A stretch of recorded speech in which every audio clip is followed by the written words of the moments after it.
might do the things that are pleasing in your sight. God, have your way in this house right now. For you have done marvelous things. And it's great in your sight. In Jesus' name we pray. Amen. Amen. Amen. Come on, we give God some praise.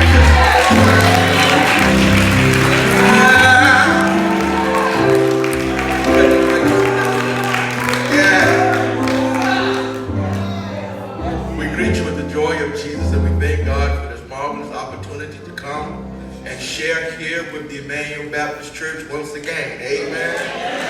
To the wonderful pastor, the angel of this house, all the great deacons and preachers. Reverend, that's you sitting there? Yes. And we thank God for him, and to my favorite cowboy. Amen. Yeah. Thank God he got the memo that we're wearing purple and gold today. Amen. Thank God, man. So certainly, Sister Gosnell, we greet you with the joy of Jesus. And my wife sends her greetings. Amen. The initial plan was for her to follow us down here. And she's still in Martha's Vineyard on her girls' trip on work. Keep my bed warm and my food hot. I let her do what she want to do. Some of y'all will get that a little later. Amen.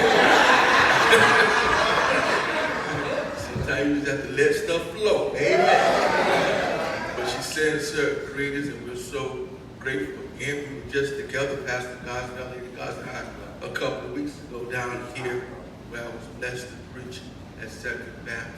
So again, we're so grateful. I am truly honored and privileged that Team Salem has come with us, loaded up the bus. Amen. Everybody is traveling with us. Team Salem, we just stand up. We're all over the place, all of our deacons, amen. Financial team, choir,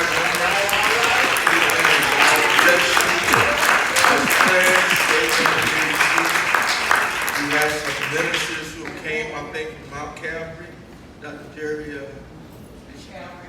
Calvary, amen. Jerry Carr, amen. Thank God for you and others who have come. Professor Glenn, we thank God. Minister of music, amen. We're so grateful to Brother Aaron, so glad to see you, amen. Thank God for him. And then there is a very special man, Team Salem. We were just in South Carolina, and you got to see the house that I was born in on 6th Street. But I told you there was a house behind that house on 6th Street with a man who taught me how to walk. Mr. Tyrone Bertrand is standing. He's here. Will you stand up?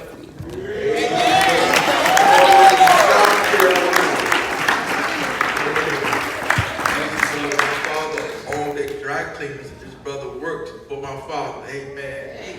And it is true. He taught me how to walk. I had bow legs then. I was more bow legged than Sister Walker. Now y'all laughing. It's true. That man right there can verify it. And my babysitter, I tell her they don't believe me. She rubbed my legs every day until they straighten out. Because my daddy didn't want to spend no money to have the doctors break them. Go figure. So glad to see you, my brother. Amen. Love you. Military man, veteran. Only thing I didn't do that he did, he pledged Omega, I pledged Captain. I got a happy story, right? And to all of our guests, we're so honored to be here on this afternoon. Start with your leaders and share with your pastor, my friend. We are expecting next year to host a leadership summit here in the area in conjunction with several other churches. We've been in this area several times, and I shared the information with them. Over in Chester, that's right, PA and Philly. But we want to bring our Reveal the Hill conference, our leadership conference here. And so we're working on that. We're going to ask you right now just to pray for it. Amen. Pray for God will speak a word to our churches. Our churches need to be empowered, impacted, and informed. The days of just shouting and not knowing why we're shouting are over. Amen. If you do not see the enemy has raised his head in the highest office of the land. If is diabolical of what the things that this man, and the consequence and reflection of it is, had the preceding leader done a tenth of what he has done, they would have threw him out with tars and feathers.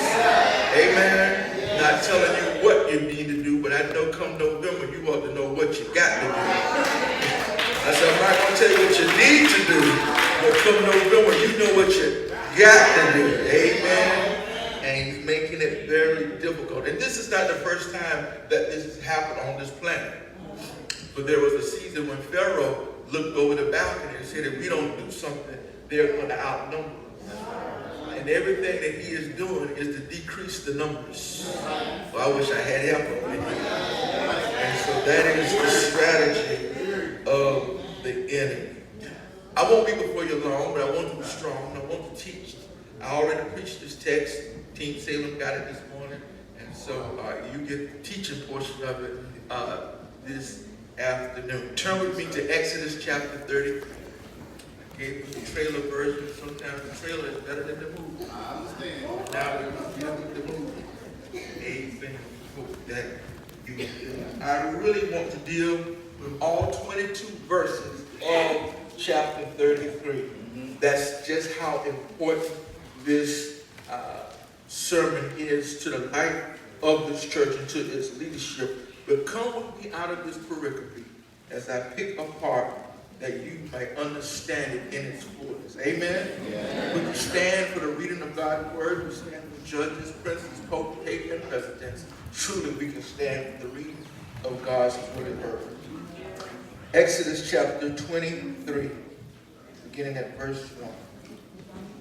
I'm sorry, Exodus chapter 30, beginning at verse 1. And the Lord said unto Moses, depart and go up hence, thou and the people with thou hast brought it out of the land of Egypt, unto the land which I swear unto Abraham, unto Isaac, which I swear unto Abraham, Isaac, and Jacob, saying, unto thy seed will I give it. And I will send an angel before thee, and I will drive out the Canaanites, the Amorites, the Hittites, the Perizzites, the Jebusites, the Hivites, and the Jebusites, unto a land flowing with milk and honey. For I would not go up in the midst of thee, for thou art a stiff-necked people. Verse number 6. And the children of Israel stripped themselves of all of their ornaments on Mount Hor. You may be seated. I want to talk with this text just for a few moments and teach as I go along. Stripped, but not naked. All right. Stripped, but not naked. This is a continuation on the nakedness that plagued the land from the time of Adam and Eve. Yeah. When Adam and Eve heard God walking in the garden, he asked the query, Adam, where art thou? And Adam's reply was, we were afraid and we hid ourselves because we were naked. God's response was, who told you you were naked? And here we are again getting back to the nakedness. Adam and Eve from the Bereshit, what we call in hermeneutics the beginning of the text, it is this, that they sewed fig leaves unto themselves. And they made aprons and they clothed their nakedness to hide their guilt. And now here we are again at Mount Hor. Here is the purpose. If you're taking notes, watch this. In verse number 14, 15, it's called Mount Sinai, but here in verse 6, it's called Mount Hor. How can Moses be on two mountains at the same time talking to two different people? Because in essence, the church is bipolar.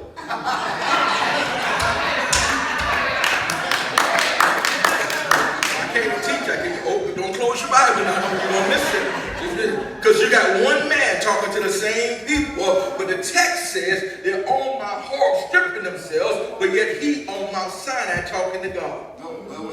These these are not attributes that God gives us, but all of God's attributes are seen in the chapter 33 of Exodus. And by the way, I add parenthetically that 33 represents the age of Jesus when he died. Which I stopped by to tell Emmanuel and New Salem that there's some things that must die today that you must live tomorrow. Can I point them out to you to get out your way? Here it is, verse 1. He says, take you and your people to land that I swore unto your fathers, Abraham, Isaac, and Jacob. That's God's promise. God has promised you some things. And just because he promised you some things doesn't mean you have a sense of entitlement. Let somebody die that had some money in your family and you'll find out who's entitled to some promise. They promised me that bed spread. They promised me a silver tea set. Or they promised me that car. He promised me that piece of land. Y'all ain't saying it, but they don't never say he promised I should pay off the rest of their debt. You don't say that they promise that I will make sure their kids go off to college. But we always want to receive and we never give. But God said that I'm going to make promises that I made to Abraham, Isaac, and Jacob. Here it is. Many of your promises that you've been blessed to receive were not intended for you, but not given to you. Oh, there was a slave that died on a ship going into Glory Island, coming into the plantations of South Carolina, while sailing on that ship, not knowing where they were going, to a land they knew of, a language they could not understand. God made them some promises. God spoke to that slave. I don't know if you want to call him Horace. I don't know if you want to call him Shara. I don't know if you want to call him Jesus, but they knew God long before the white man put pen to paper. Don't let me run too hard on this, but I can prove it. There's some promises that were made, Tyrone Bertrand, to my father there on 6th Street in South Carolina, that if I trust this man to take care of my child, one day my child will grow up and speak again to this man to let him know he has not forgotten what he has promised you. You see, we are living in the luxury of someone else's dream. Oh, y'all looking at this track. His name was Martin Luther King. I said we're living in the luxury of someone else's dream, but yet we seem to be acting like a Du Bois, where now the dream is deferred. James Baldwin. And it's festering like a grape because we have not activated our true faith. We have become lazy. We have become complacent, and we blame everyone except ourselves. But God still has kept his promise. Not only has he given us promises in verse 2, he says, Pastor, please sit down. he says, I also will give you my protection. Do you see it? He says, I'm going to send my angels in front of you. Now, there's a whole lot that angels can do, and I need you to understand. Stop calling brother your wife an angel. Oh, help me, Holy Ghost. Because I don't want to be married to no angel. Though sometimes, Sister Gosnell, y'all act like seraphims and cherubims.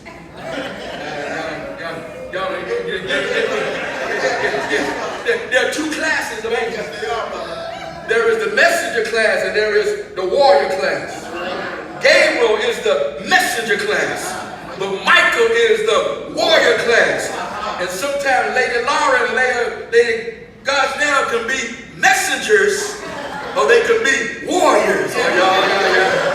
Wakanda. That's why she got a haircut. Sometimes you want to know which one. Because every time in the Bible that the angel showed up, the first thing that the angel had to say, fear not.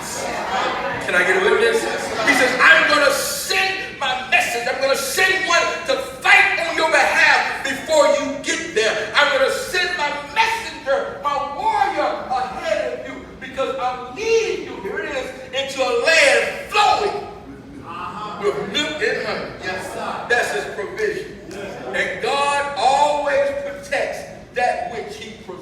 lives. That's why you don't have to fight over nothing in the church. Oh, I got real quiet on the left side. You don't have to fight for a position. You don't have to fight for who's in the kitchen. You don't fight. I bet you they don't fight over who's gonna cut the grass. Look like y'all got a whole lot of grass. Nobody was fighting over who's taking out this trash. And I know we ate a lot of food. There was a lot of trash. But we'll fight on who will pray a prayer, sing a song, lead worship, and preach in a pulpit. God is fed up with that noiseness. I use a clean word. I didn't want to use the word. In the Greek, it's called skubala. In your home, you flush it down the commode. I teach like I feel it over here. He says, I'll give you my promise. I'll give you my protection. I'll give you my provision. Verse number 4. But I'm not going with you. You mean to tell me I can have God's promise, God's protection, and God's provision and not have God? You mean I can preach in the pulpit, pray on the deacon board, sing in the choir, eat in the kitchen, and God don't even show up to your afternoon service? And the Eagles ain't even playing. Help me teach like I feel it up in here. You mean I can walk down that aisle, get married, say I do, and God ain't had nothing to do with it? Commercial break. One of the biggest mistakes we made in the church is to say these words. Who man put together, who God put together, let no man put asunder. Let me tell you something. It should read in reverse. What God put together, let no woman put asunder. Y'all don't want to flow with me. Because most men came down the aisle reluctantly.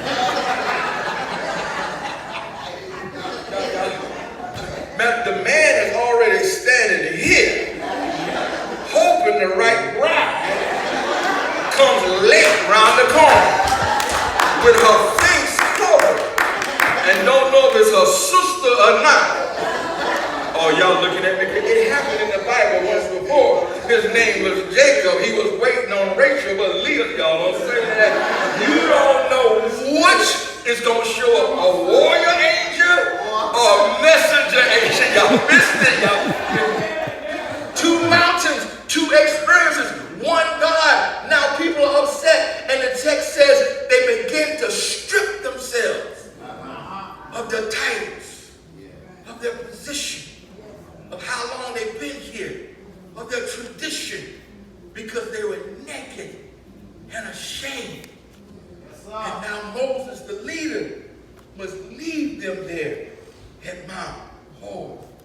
Mount Hor is the same mountain as Mount Sinai. Yes, it is. Come on, preach up. The reason why the same mountain has two names in this pericope is because we have something in theology called the J source and the E source. And so it tells me then that two different people are writing this one text. The first part was written by those who heard Moses. But the second part is written by the one ascribed by Moses. Because Moses did not write Exodus, because how could Moses write about his own death? Okay. Can I go a little higher than just Sunday school and teach up in here? And so there was one who was ascribed to write the story of Moses. Therefore now, at verse 12 and verse 14, we find the ending of the story, and we find Moses now having a conversation with God because his people are naked. Are you following me? His people are naked. They are his people because God said, depart you and your people. But now his people are afraid. They are naked, just like those without a shepherd. The sheep that are scattered, sheep that are frail, sheep that are upset. And God now, the God leader, must go, Moses must go before God so that he can now put closure or clothing on those who have been stripped naked by life. They come to the realization that they've done some things, they've said some things, they've gone some places, God, they've told some lies, unlike the deacon who did the welcome. And now the leader seeks God. It says, how can I cover your people? The end of the story is God comes to meet with Moses on Mount Sinai. Remember now, two different names, same mountain. On Mount Sinai is where we get the laws. It's on Mount Sinai is where he visits God. Mount Sinai is also the western peninsula to the mountain of Jerusalem where the temple was built. I'm going somewhere with this. And then we go from Mount Sinai to Mount Zion, from Mount Zion to Jerusalem. Y'all ain't hear me? And then in Jerusalem he became triumphant because all Jesus ever wanted to do was cover your sin. Blot out your transgression. Wipe the slate clean. Give you another chance. Wake you up for another day. Meet you in his mercy and his grace. Come into your life that you might be made whole. And so, here he is. Begging and pleading on behalf of the people. But there's a problem. God says, man, if I showed you my glory, it would consume you. That's why I won't come to your church. I only sent my promises. I've only sent my protection. I only sent my provision. But I'm not coming to your worship service. Because you're not worshiping me in spirit and truth. You're worshiping me based on your disposition. God, teach up in here. And if I came to your afternoon service, I would consume you in a moment. That's right. And Moses is pleading with him. What can we do? Show me, please. He calls Moses by his name. But he called the children of Israel by their sin. When God speaks to you, he calls you by your name. But when the devil speaks to you, he calls you by your sin. Hey, crackhead. Hey, drunk. Hey, gambler. Come here, whore. Yeah, you pimp.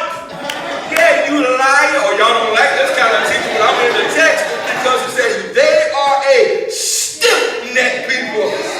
He was calling them out and letting Moses know they're stiff-necked. I can't go there, but Moses, because I want you in my presence and I love them, I'm calling you back. That's when Tasha Cobb gets that song, He Knows Mine. Oh, y'all. He knows no mountain can block me. No giant can stop me. No fire can burn me because he knows my name. In spite of my sin, in spite of my wrong, in spite of my mistakes, in spite of my failures, in spite of my faults, in spite of my fusions, in spite of all that I go through, he knows my name. He says, I'm going to hide you there behind a rock. And when I go past, I'm going to allow you to see my hind parts. Oh, ain't it so when God shows his... Ooh, y'all don't want me to teach for real up in here. When God shows up, he shows out. I say when you get the text that he showed his hind parts. Have you ever known somebody to show their hind parts? Some of y'all won't get this in a little while. Don't make me come down to that school, y'all. You going in this store, you don't want nothing, don't touch nothing, you ain't get nothing. And right when you act up, I'm going to show out. Can I get a witness in here? The glory of God, the attributes of God are so powerful that when Moses came down off the mountain, the glory was on him so heavy that the people could not look at him. That's why some folk don't come back to the afternoon service. Go ahead, sir. That's why some folk don't come to Bible study.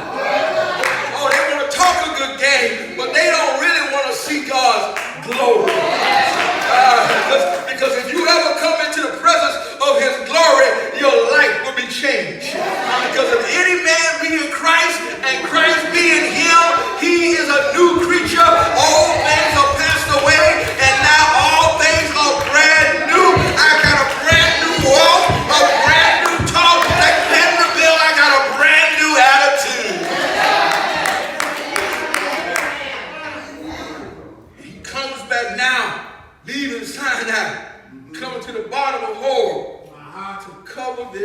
nakedness. Listen, here it is. God omniscience. He knows all. And there's nothing you can do that he does not already know. God's omnipotence. He's powerful to deal with you and your cousins. And he ain't scared of your family. Y'all ain't having it up in here. Huh? His omnipresence. He's everywhere all the time. He's omnibenevolent. He's a loving God. For God so loved the world that he gave his only begotten Son. Now whosoever shall believe upon him shall not perish but have everlasting life. Can I give you one more, Lena? He is omnisapient. And that's a big theological deep word that we got to say, but I'll break it down for you. Omni means his God side. But sapient means his human side. That's why I don't argue anymore with the Trinity. He's very God and very man at the same time. He's very man. That's why his name was Jesus. But he's very God. That's why his name is Emmanuel. Because Emmanuel means God with us. And if this church is going to be Emmanuel Baptist Church, some folk ought to leave here knowing I've been with God and God has been with me. Is there anybody here know that God is all that you need and he will cover you in your nakedness? Moses is the keeper of the flame. He is accredited with writing the first 5 books of the Torah, the Septuagint, or the New Testament, Old Testament. But everything leads to a boy who will be born in Bethlehem, who would walk the dusty streets of Galilee, who would preach in another man's synagogue, who would ride another man's donkey, who would have a backyard barbecue, feed 5,000 without even talking about the women and children. This man did not have a doctor's degree, but they tell me he healed the sick, made the lame to walk, opened up deaf ears, and spit on blinded eyes. This man didn't have a JD, but he adjudicated cases when a woman was caught in adultery and told the jury, tell me, where is your sin? Can I get a witness in here? This man hid in Egypt, which tell me he had hair like wool, feet like polished brass, spoke Aramaic, and understood the building of the pyramids. Can I get a witness in here? This man was as ruthless as a goat, but as humble as a lamb, because one day he walked into Emmanuel Baptist Church, turned over the tables, and beat everybody with a platted whip. Can I get a witness in here? This man took his boys to lunch. They ate in the upper room. He prayed over some bread, broke the bread, and said, this bread represents my body. As often as you eat this bread, you show my death until I come. He took a glass of Morgan David, maybe some Ripple, but he said, this wine represents a cup. It's a new covenant written in my blood, and I dare you to drink all of it until I come again. This man